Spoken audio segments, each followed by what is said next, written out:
बहुत समय पहले की बात है। एक छोटे से गांव में रामू नाम का एक किसान रहता था। गांव में रामू की एक छोटी सी जमीन थी जिस पर वह खेती किया करता था। उसकी जिंदगी का एक ही सपना था कि वह अपनी जमीन पर अच्छी फसल लगाए और अच्छा मुनाफा कमाए, जिससे वह अपने परिवार के सारे सपने पूरे कर सके। रामू का परिवार बहुत छोटा था।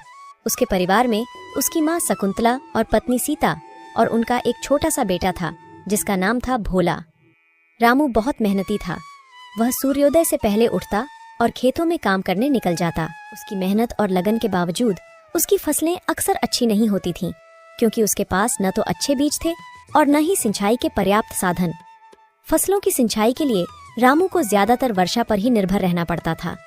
फिर भी रामू अपनी स्थिति से संतुष्ट था और हमेशा भगवान का धन्यवाद करता था। उसी गांव में एक अमीर सेठ भी रहता था जिसका नाम सेठ धनराज था। सेठ धनराज बहुत लालची और निर्दयी था।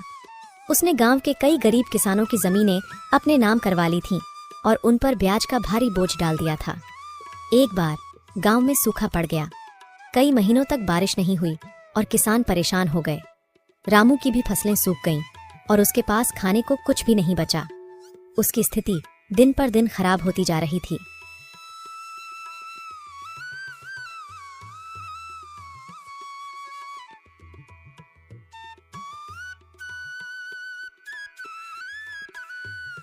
भाई, इस साल तो बड़ी मुसीबत आ पड़ी है।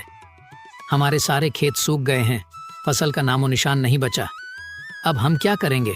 हाँ रामू, मेरी भी सारी फसल बर्बाद हो गई। बच्चों के खाने के लिए अनाज तक नहीं बचा है। समझ में नहीं आ रहा कि इस संकट से कैसे निपटेंगे। सरकार ने तो कुछ मदद का वादा किया था, लेकिन अब तक कुछ नहीं हुआ। हमें कुछ करना होगा, वरना भूखे मर जाएंगे। मुझे लगता है हमें सेठ जी से मदद मांगनी चाहिए। हम किसानों की इस स्थिति के बारे में तो सेठ जी को भी पता जरूर होगा। चलो सेठ जी से बात करके देखते हैं, शायद वह हमारी कुछ मदद कर सके। रामू भाई, सेठ जी के पास तो गलती से भी मत चले जाना। एक नंबर का लालची इंसान है। अभी हरिया ने कुछ दिन पहले ही सेठ जी से कुछ पैसा ब्याज पर उधार लिया था और उस सेठ ने हरिया का ब्याज इतना ज्यादा कर दिया कि वह चुका नहीं पाया और ब्याज न चुका पाने के कारण उस धनराज ने उसकी जमीन जब्त कर ली। फिर हम क्या करेंगे? अभी तो हमारे पास बिल्कुल पैसे नहीं बचे हैं। घर में खाने के लिए राशन तक नहीं है। अब जो भी हो, अभी तो बस एक सेठ जी ही सहारा है। उनसे अभी कुछ पैसे मांग लेते हैं, बात की बात बाद में देखेंगे। देखो रामू, मेरा मकसद था तुम्हें सतर्क करना। अब तुम जो भी करो, आगे तुम्हारी इच्छा। मुझे लगता है हमें मिलकर गांव की पंचायत से बात करनी चाहिए। शायद वे कोई उपाय निकाल सकें। सही कह रहे हो सामलाल, एकजुट होकर ही हम इस समस्या का सामना कर सकते हैं। अगर हम सब मिलकर पंचायत के पास जाएं और अपनी स्थिति बताएं तो शायद कोई हल निकल आए। ठीक है, तो फिर कल सुबह ही हम सब पंचायत के पास चलेंगे और हमें सरकार की योजनाओं के बारे में भी पता करना चाहिए। हो सकता है हमें कोई राहत मिल जाए। अगले दिन सभी किसान भाई मिलकर पंचायत पहुंचते हैं, मगर वहां पता चलता है कि अभी जमींदार साहब गांव में नहीं है, तो अभी 1 महीने तक गांव में कोई पंचायत नहीं हो सकती। यह सुनकर सभी किसान निराश मन से अपने अपने घर आ जाते हैं।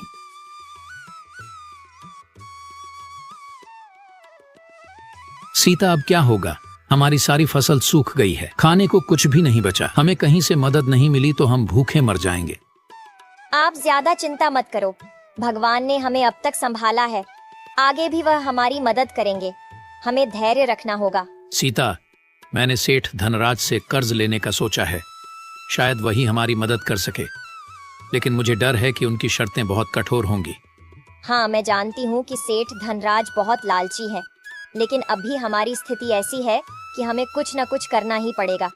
तुम सेठ धनराज से बात कर लो, शायद कोई रास्ता निकल आए। ठीक है, मैं कल सुबह ही सेठ धनराज के पास जाऊंगा। बस भगवान से यही प्रार्थना है कि वह हमें इस संकट से निकाल दें। आखिरकार भूख से मजबूर होकर रामू ने सेठ धनराज से मदद मांगने का निश्चय किया। आओ आओ रामू, क्या हाल है? सुना है तुम्हारी फसलें इस साल बुरी तरह सूख गई हैं। हाँ सेठ जी, इस साल सूखे के कारण हमारी फसलें पूरी तरह से नष्ट हो गई हैं। हमारे पास खाने को भी कुछ नहीं बचा। मैंने सोचा कि आपसे कुछ मदद मांगूं। मदद? हाँ, क्यों नहीं, लेकिन मदद के बदले में मुझे भी कुछ चाहिए। तुम्हारे पास देने के लिए क्या है? सेठ जी, मेरे पास देने के लिए कुछ भी नहीं है, लेकिन मैं वादा करता हूँ जैसे ही मेरी फसल उपज जाएगी, उन फसलों को बेचकर आए पैसों से मैं सबसे पहले आपसे लिया कर्ज भर दूंगा।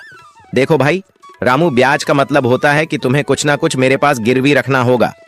तुम्हारे पास तुम्हारी जमीन तो है, वह तुम मुझे गिरवी रख दो और बदले में ब्याज पर पैसे ले लो। ठीक है सेठ जी, जब तक मैं आपका पैसा नहीं लौटा देता मेरी जमीन आपके पास बंधक रहेगी। और हाँ, इस पेपर पर साइन कर दो।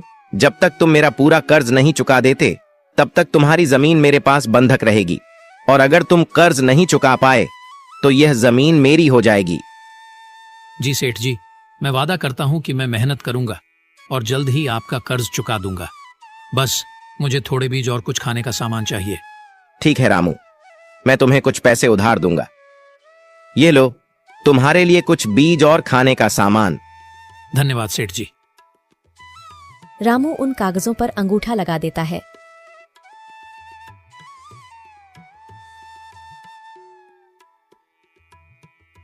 सीता सेठ धनराज ने हमें कर्ज तो दे दिया, लेकिन उसने हमारी जमीन बंधक रख ली है। अगर हम समय पर कर्ज नहीं चुका पाए तो हमारी जमीन उसकी हो जाएगी। हमें हिम्मत नहीं हारनी चाहिए। हम मेहनत करेंगे और इस साल अच्छी फसल उगाएंगे। हमारी मेहनत और ईमानदारी हमें बचाएगी। हमें बस एक दूसरे पर विश्वास रखना होगा। तुम सही कह रही हो सीता, हम मिलकर मेहनत करेंगे और इस बार हमारी फसल जरूर अच्छी होगी। भगवान हमारे साथ हैं। सीता, यह लो, इसमें कुछ बीज है और कुछ खाने का सामान। तुम अभी इन बीजों को संभाल कर रख दो। मैं कल सुबह उठकर सबसे पहले खेतों में बीज की रोपाई करूंगा और इसमें जो खाना है वह तुम सबके लिए निकाल कर ले आओ। अगले दिन से ही रामू खेतों पर कड़ी मेहनत करने लगता है। वह खेतों में बीजों की रोपाई और रोज सिंचाई किया करता था।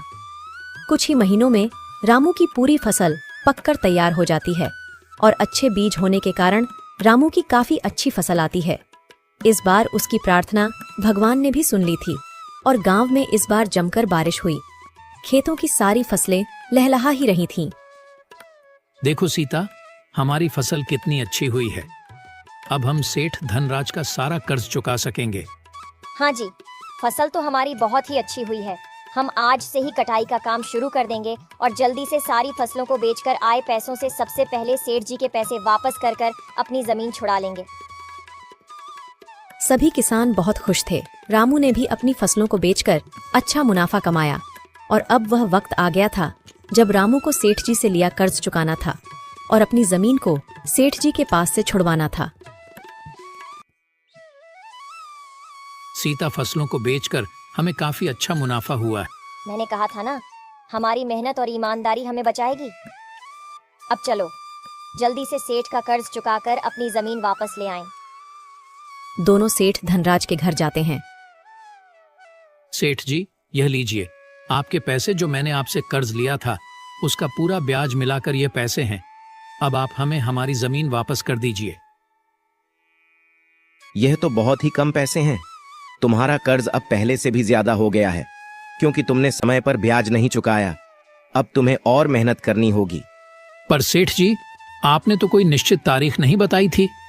आपने तो कहा था कि जब पैसे आ जाए तो तुम यह जमीन छुड़वा सकते हो, और अब आप कह रहे हैं कि हमने समय पर ब्याज नहीं चुकाया। सेठ जी, मैं तो समय पर ही ब्याज देने आया हूँ। जैसे ही मेरी फसल पककर तैयार हुई, मैं फसलों की कटाई शुरू कर दी और फसलों को बेचकर जो पैसे मिले उसे सीधा आपके पास ही लेकर आया हूँ। देखो रामू, इस कागज पर साफ साफ लिखा है, अगर तुमने 15 दिनों के अंदर ब्याज के लिए हुए पैसे वापस नहीं किया तो यह जमीन मेरी हो जाएगी, और अगर उसके बाद भी तुम्हें अपनी जमीन वापस चाहिए तो तुम्हें 20% और ब्याज देना होगा। यह अन्याय है। हमने पूरी रकम चुकाई है। आप हमारे साथ ऐसा नहीं कर सकते। यही सच है। अगर तुम्हें अपनी जमीन वापस चाहिए तो 20% ब्याज का पैसा लेकर आओ। अब जाओ और ज्यादा मेहनत करो। अभी तो हम जा रहे हैं सेठ धनराज जी, पर याद रखना, मैं अपनी जमीन तुमसे वापस लेकर ही रहूंगी। तुम्हारी बेईमानी के बारे में मैं सारे गांव वालों को बताऊंगी कि किस तरह तुम गरीब और भोले भाले किसानों का फायदा उठाते हो। सीता और राम निराश मन से सेठ जी के घर से आ गए और सेठ जी द्वारा किए गए धोखे को गांव के सभी किसानों को बताया। ये बात सुनकर गांव के सभी किसान बहुत क्रोधित हो गए। यह सेठ धनराज अपने आप को समझता क्या है। अगर ऐसा ही चलता रहा तो देख लेना एक दिन यह सेठ हम सभी किसानों को ले डूबेगा। हमें सेठ के खिलाफ कुछ ना कुछ तो करना ही होगा।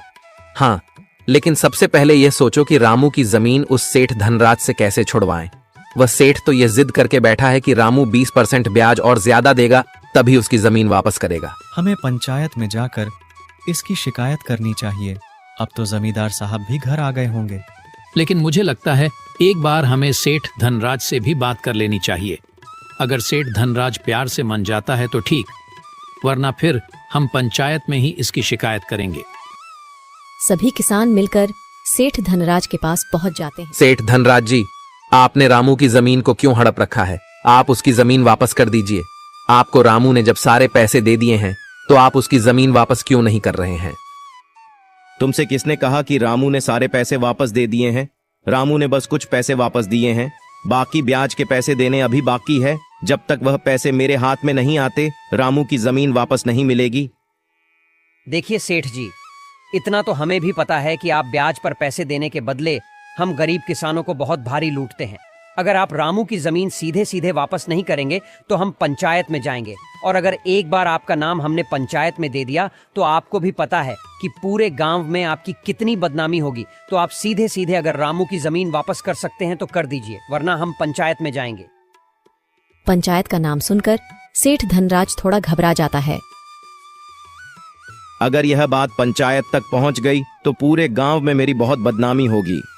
नहीं नहीं, मैं ऐसे होने नहीं दे सकता। लगता है इस रामू की जमीन वापस करनी ही पड़ेगी। एक काम करता हूँ, इसकी जमीन वापस कर ही देता हूँ। कम से कम गांव में मेरी इज्जत तो बनी रहेगी। अरे किसान भाइयों, इतना क्यों नाराज होते हो? एक जमीन ही तो है। ठीक है रामू, मैं तुम्हारी जमीन तुम्हें वापस करता हूँ और तुम्हें अब कोई ब्याज देने की भी जरूरत नहीं है। तुम्हारा ब्याज मैंने माफ कर दिया है। इस घटना ने रामू को सिखाया कि मेहनत और ईमानदारी से हर मुश्किल को पार किया जा सकता है। साथ ही गांव के लोगों ने भी सीखा कि एकता में बल होता है। रामू और उसका परिवार अब खुशी खुशी अपने खेतों में काम करते हैं और गांव के लोग भी मिलकर एक दूसरे की मदद करते हैं। इस प्रकार गरीब किसान रामू ने अपनी मेहनत, ईमानदारी और गांव की एकता से अपनी जमीन और इज्जत दोनों को बचा लिया।